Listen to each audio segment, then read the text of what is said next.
as I've been shouting for months and months and months, you know, the winter is coming in now, and we don't have the facilities here at all. So,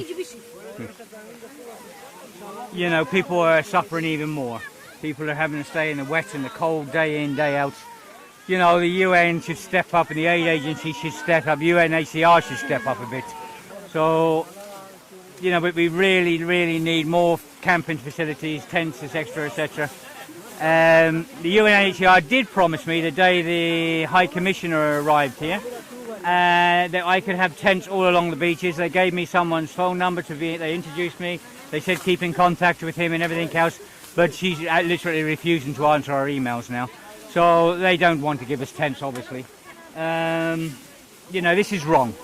You know, I don't think people around the world realise that when the UNHCR said this is their camp and this is their camp, what they do, they put a tent up. They do not give clothing, they do not give food, they do not give water, and most people in the camp are volunteers. All they do is put a tent up, or 2 or 3 tents on one site, and then they plaster everything else with the UNHCR label. This is wrong. You know, volunteers shouldn't be able to look after this situation. We need more help, and I've been shouting and shouting and shouting, and this is very, very fucking wrong. Yeah? You know, the UNHCR promised me that I could have tents anywhere I like on the beaches. Now it's urgent, you know. There's people coming in high waves and stuff, and people falling in the water, and we really need places to put them immediately.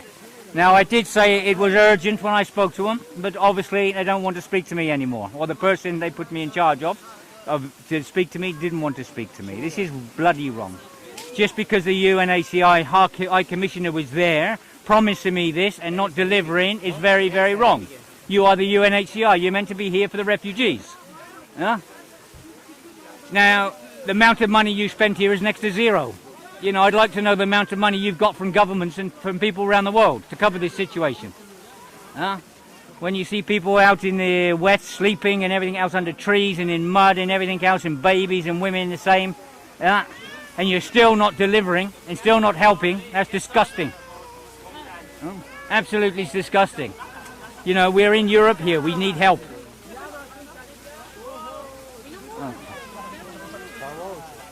Right, we will get a bus for these people and we'll get them to Oxy if there's room in Oxy.